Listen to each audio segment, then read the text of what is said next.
Welcome back to another episode of the 100K Freelancer Club podcast.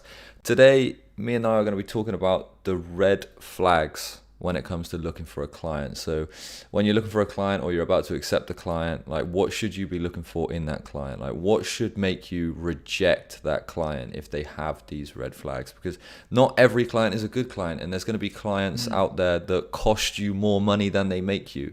It might be hard to believe, but people, as a small business owner, as a freelancer, it's not all about the revenue. There's gross profit, there's losses, which we've covered before. So clients can actually cost you more money than they make you. So you shouldn't always just jump on to the first client you see. But that is what we're going to be discussing in today's podcast. And I'm going to jump straight in, get nice and heated. And what's your number one red flag now? For you're looking for a client, you think, yeah, right, son, move on, looking for the next one. This is like, that game, Family Fortunes, or the TV show called QI, where you give an answer and then it's like the most popular answer and then the alarm goes off. Yeah. It's going to be like that, I have a feeling. I should have prepared that, but unfortunately I did not. First thing I'm going to say is me and you will have different red flags. Some of them will be the same, some of them will be different. Much like we say every time we do a podcast, this is kind of common things. It might not be exclusive to you. So now we've got that out there. The first red flag for me is it would be great for exposure. It would be brilliant for you for exposure. Yeah. That is my number one red flag. I don't want exposure. I just want you to pay me for the job that I've done. And I don't think that's too much to ask. And maybe that's me sounding a little bit blunt or forthright, but I just think it's fair. All too often, you see companies who are more than capable of shelling out a very small fee, a modest fee a lot of the time for people who are starting out, will use the word exposure or experience as a means to engage you in free labor. My red flag is that I would say do not fall for it. 9 times out of 10, it is a one-way bargain. And that suits the client rather than you, the freelancer. Oh, 100%. That is my experience personally. I don't know whether you have similar experiences, but it does wind me up. Now, I understand that some freelancers, for instance, Instagram influencers or social media influencers, do use this technique. They will message businesses and say, in exchange for free products, in exchange for a night at your hotel, in exchange for a meal for 2 at your restaurant, I'll do a free Instagram post for you. Now, that is not a symbiotic relationship to me, which enables two to balance and work off of each other. Some people will say yes and agree to these things. Some people will say no. For me, it's always a no. I don't need your exposure.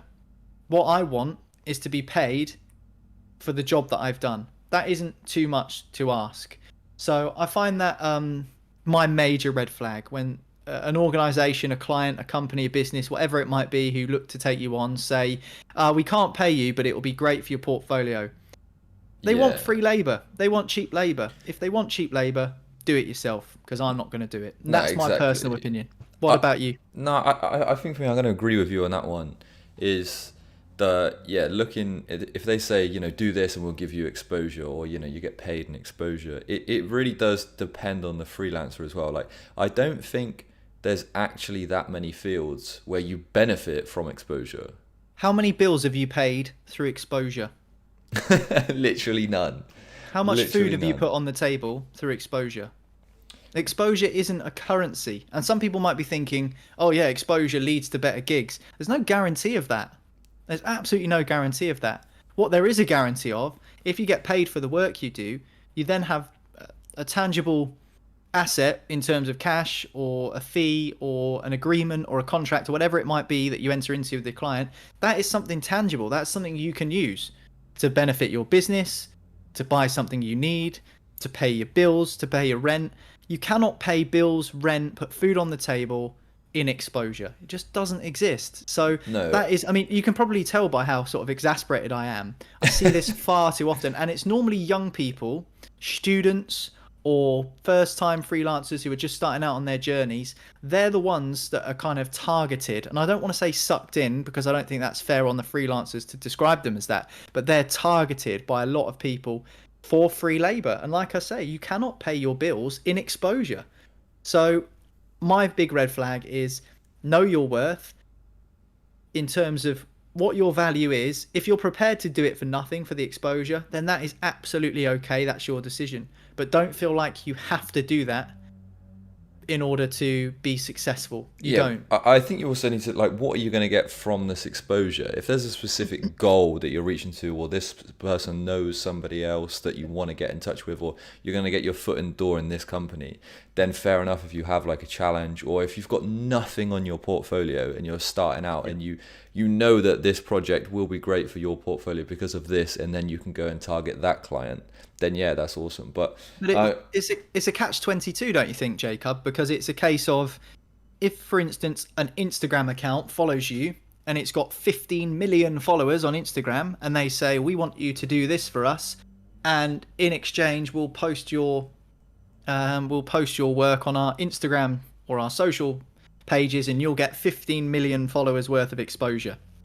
In Brilliant. that case, no, I'm going to go against you. In But that yeah, case, in that 15 case, million, yeah, I you think would, that with that, because the yeah, return on investment is probably likely going to be high, because even if exactly, 0.0001% of the people hired exactly. you. I agree, but let me come back at you again with an account with 15 million Instagram followers. Surely they can afford to pay you as well.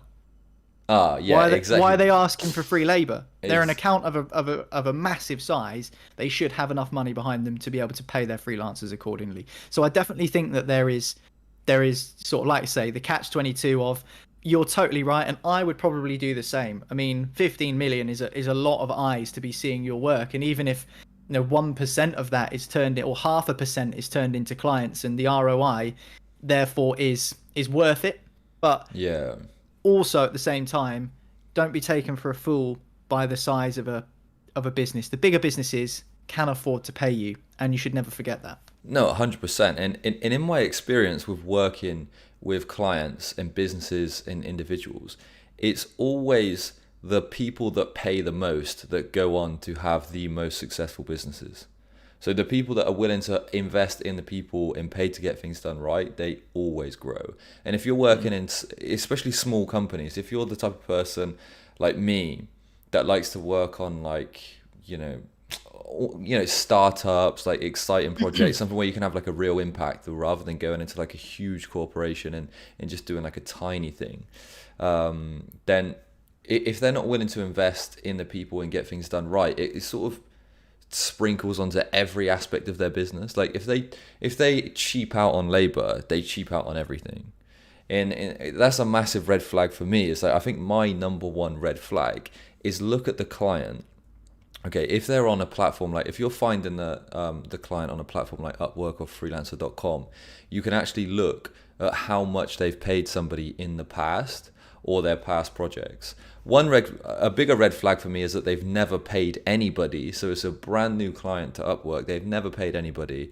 They're a startup or they're an individual.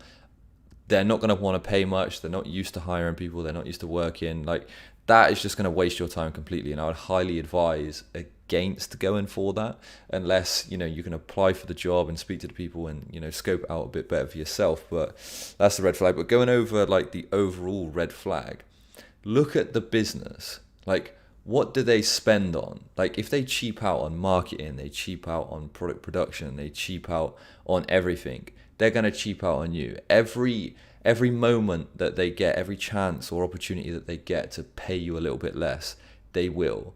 For example, if you've got a 40-hour week contract, or maybe if you're working freelance, you might have a couple of clients. So let's just say you've got a 20-hour work week contract with them. You have to put in 20 hours of work a week to fulfill your contract with these guys. These type of people I've just described here, they're going to be chasing you every week. They want a full countdown of every 20 hours you did, and they'll be like, oh, well, that should have taken you half an hour less than it did. I don't think we should be paying for that. And they'll try and scrape you out of a couple of hours every week. And in the end, that's going to like damage your overall hourly rate, because you might have worked 20 hours, but they're going to pay you 16 for it.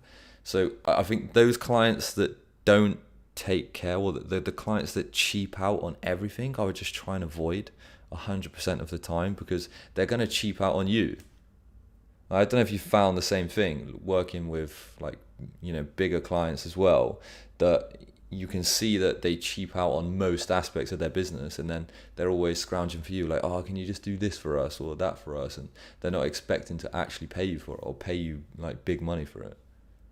Yeah, I think there's an element of that, and I want to be careful that we don't descend into just talking about our bugbears about freelancing and actually kind of focus on the red flag things. For me, some of the clients I work with have shown loyalty to me, and therefore I think it's a two-way thing. I'm happy to show loyalty to them in certain respects. So there has been times where I've been paid to do a project, and like what I do, I work in broadcasting, I do presenting, I do football commentating, all sorts of reporting, all sorts of different stuff when it comes to sort of the media side of football in particular.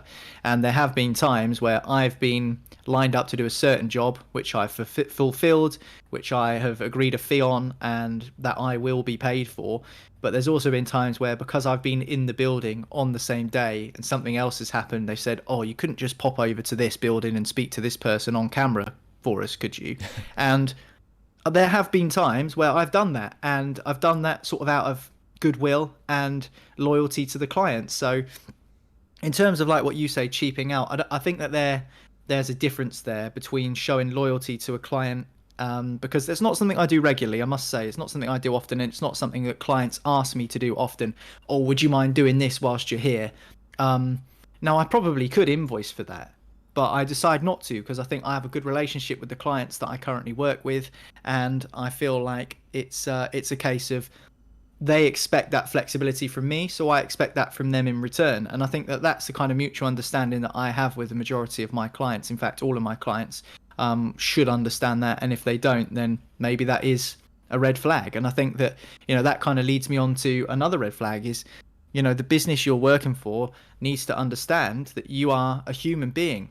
And a lot of the time, people who are freelancers, much like myself, are sole traders, or they oversee, a very small team, and they're at kind of the top of the tree, and they have people working for them, as I'm sure you've got experience in. And it's a case of, people are real human beings. So like you say, when you get a client that say, where's this? You said it would be done on time, and it hasn't been done on time. I think, not having that clear communication with the client is probably a red flag as well. So I think that clients probably have red flags for freelancers, and punctuality and working to deadlines no doubt will be something for them. But I think from a freelancer's perspective, I think you need to look out for a red flag in potentially a client not quite being as understanding in terms of the fact that we are human beings. Now, freelancers are going to make mistakes, and a lot of the time, especially in the creative industries, trying to withdraw or extract what idea someone has in their head. For instance, if you're a graphic designer or a web designer like what you've got experience in, a client says, I want my website to look like this. You can't dive inside their head and figure out exactly what their thought process is in terms of what they want it to look like. Now, you can have conversations and have a decent idea when it comes down to the business of doing it. But I think that clients should be aware of the fact that, particularly in the creative freelance industries, it's really difficult sometimes to kind of nail down that final idea. So often you do get a lot of, we'll go back and we'll do a second draft of it, a third draft, fourth draft, and we'll keep working on it until we get it right. I think that a red flag would be a client that doesn't understand that that is part of the working process sometimes of working with freelancers. That would be something I would look out for. So yeah, I mean, guess jumping onto your thing there about understanding is also a red flag for me is when if you're talking to a client and you're in the negotiation process, when they ask you about the work, if they focus on how you're going to do it and really try and control the way you do the work instead of the result, that's kind of a red flag for me as well, because it's kind of like they want to hold, like if you're a graphic designer, they literally want to hold the pen in your hand and draw the logo like for you. They're not giving you that creative freedom or space to go away and actually produce work. If you've got someone breathing down your neck the whole time and saying, do it like this, do it like this, do it like this, when in reality, nothing matters unless you're, working on a development project and the code has to be to a certain standard and work with the other developers, this, that, and the other. But in most other fields, it's all about the result. And if you can produce a good result in a normal manner, but it's slightly different. It doesn't matter. Like, the client shouldn't be focused on that. And I think if you're in that negotiation stage and they're really focused on how you're going to do it and like the process, and you've explained what you're going to do, and they try to alter that to something that you're not comfortable with, that's a huge red flag for me, because they're just going to be too controlling over the project, and it's going to cause you too much stress. And this is when a lot of projects like bleed into overtime. So for example, like if you're doing like a small logo design project, you might end up doing like 45 revisions, because they're just going to be breathing down your neck the whole time, trying to basically draw through your hand, whereas they're not asking for your experience, your skill set, and your mind. It comes back to that two-way communication thing and trust. You need to trust your clients. Like I say, I have a level of loyalty to some of the clients that I work with, and they show the same back, or I like to think that they do. And I think that's important with what you're saying as well. You know, if you don't have that communication and that level of trust with the client that you're working with, and that takes time, by the way. You do build relationships over time, particularly longer term clients, as I found in my industry, that tends to be more of the case.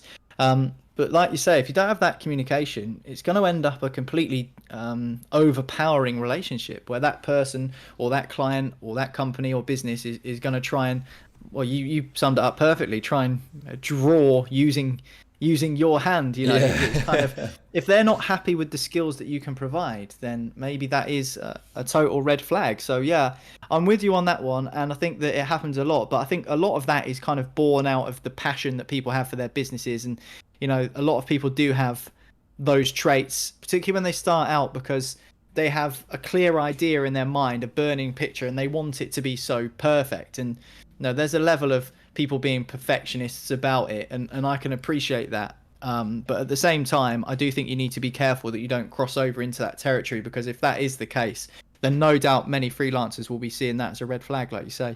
Nah, 100%.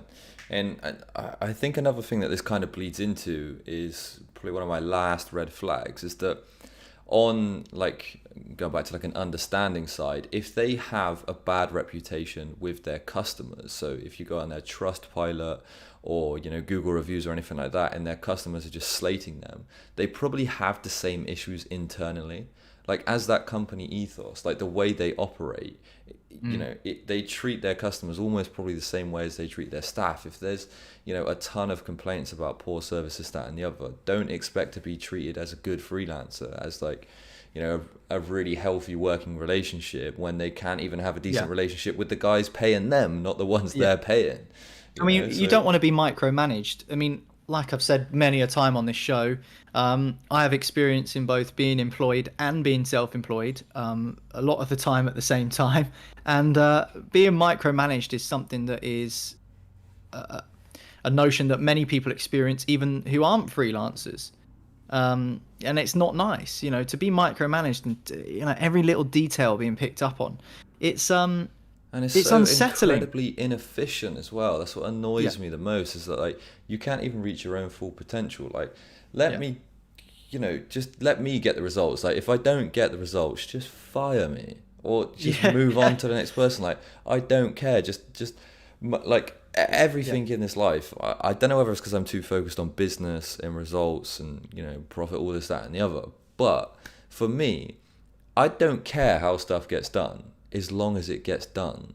Like, obviously, like, if everything's ethical and, like, you know, the way it should be and stuff like that, I'm not trying to go. You've thrown that in there. Yeah, I was gonna say, I was just in my head imagining me in a court case in 5 years' time, and they throw in this podcast clip. Yeah, I'm like, yeah, just get This it guy done. will do anything. Yeah, he'll do anything, even murder.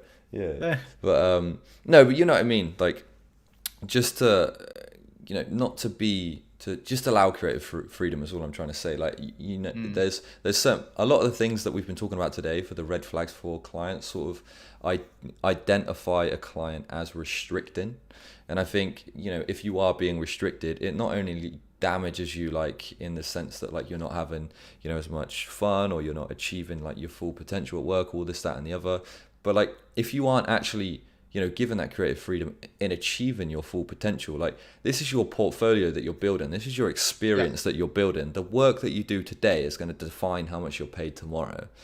Let's get that on an Instagram quote. But like, so like, if they're holding you back, if they're, not allowing you to do all this, that, and the other, and you're stuck in this freelance role just because they're paying you money that pays the bills. Think of it as a career. Like, there's not really, as a freelancer, there's not a clear company ladder. Like, when you're employed, you can go in and you can see from the guy that rolls the trolleys around and delivers the coffee to the CEO of the company. There's literally a clear ladder, and it's probably on the company website or wherever that you go promote to this, to this, to this, and the money's this at this wage, and this at this wage, and this at this wage. When you're a freelancer, you have to plan that yourself. You're not really going to progress like that through your one client. You're not going to progress inside a company client, because that's just not how it works. You're employed to do one specific role and one specific role only. So you need to be maximizing everything that you're doing with the time that you have. And if you're not allowed, to reach, I hate talking like this, but if you're not allowed to reach your full potential inside that role, you're probably damaging how much you're going to get paid, tomorrow or next year or 3 years from now, because it's a snowball effect. Not only will you build stuff on the portfolio, but you're developing your skill set and moving forward, and you're able to offer different services, better services, more specialized services at a higher rate. So yeah, I mean, that is one thing that really gets me. And I did go on a bit of a rant there. Well, it's funny because the more you're talking, the more red flags are starting to pop up in my head as you were going on. I was starting to think of more, and I know we wanted to keep this podcast a little bit tighter than the last couple that we've done, but the more you were speaking there, the more that popped up. And one thing that more probably winds me up than is a red flag, some people don't mind doing this. I've had experience of this. I didn't enjoy it. In fact, I thought it was pointless. Going for an interview as a freelancer. Now, if it's a big if it's a big contract, I would understand the want and desire for a client to interview a cast of freelancers and see which one they feel fits the project the best. For the smaller or medium-sized projects, having an interview, for me, quite frankly, is a waste of time. As a freelancer, if you've got a portfolio, if you've got examples of your work that you can send them and say, here's a project I did for a similar client. Here is my website. Here's where you can look and find all of my things. Here's my LinkedIn page. Here's my CV. Send them all the tools they need. Here's my YouTube channel. Whatever it is you've got, send them all the tools that they need to make an informed decision. They don't need to interview you. I find that very strange, personally. It's something I've experienced. I've been interviewed for a job before on a freelance basis within the last probably 2 years. And at the time, I thought, okay, it's a relatively big client. They want someone on a freelance basis. I will engage in these interviews. And it was all going so well, but I must have had 3 or 4, maybe even, probably 4 Zoom interviews or Zoom calls with different people in varying roles within the company. It happened to me. And it got to a point where I was thinking, well, where does this end? Are they just trying to get approval from me? I mean, you don't need... The thing that I hate about that, especially in my field, is it's not even an interview. It's kind of like free consultation. What are they looking to achieve from interviewing me? If they want to know what sort of presenter I am and what my style is and my delivery and who I've worked with, go and look on my website, because that's a perfect way of getting to know what I'm like. And watch one of these podcasts. You don't need to sit down with me on a Zoom session. I'm happy to do that with any client, but when it gets to 2, 3, 4 different people you're speaking to about one project that might not actually come to you, it starts to be like a bit of a waste of time. So for me, that's a red flag. And just while it's in my head, I'll bring up another one. We're talking here primarily about red flags before you take a client on. They can also emerge midway through a process, as you say, with the micromanaging, or this one, issues with invoicing, issues with payment, not being paid on time, excuses, things like that. If you get paid late once, you're always, especially if it's the first one, you are always going to be paid late. Always. It's never changed, never. I mean, this is one of the biggest issues freelancers face and have ever faced and will continue to face until the extinction of the planet, is that the chances are that there is some point during your life as a career freelancer that you won't be paid on time. And unfortunately, that is, I don't want to say it's the nature of the beast, because it shouldn't be, but you need to be prepared to deal with that. And that is no doubt a red flag, especially if you've put a lot of effort into a client and, they haven't raised your invoice to the relevant accounts department, whether it be an invoice, purchase order, an agreement, a check, cash, wire transfer, whatever you've agreed in terms of payment, crypto, blockchain, whatever the hell you've agreed.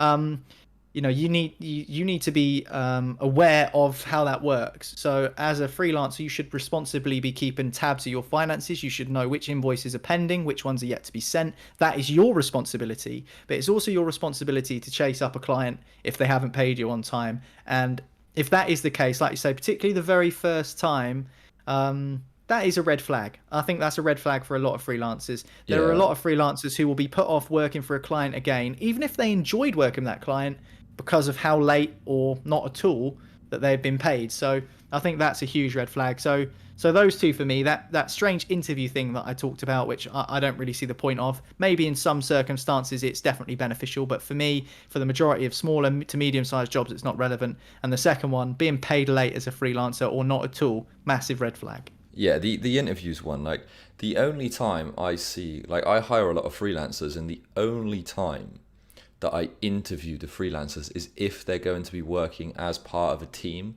and like that being part of a team is like integral to their role, because you need to know, like, you kind of in an interview you get a grasp for like who they are, how they speak to people, how they communicate, and that's something you can't really understand about them just from reading a CV, for example, or looking at their website. But Oh, that's the only time.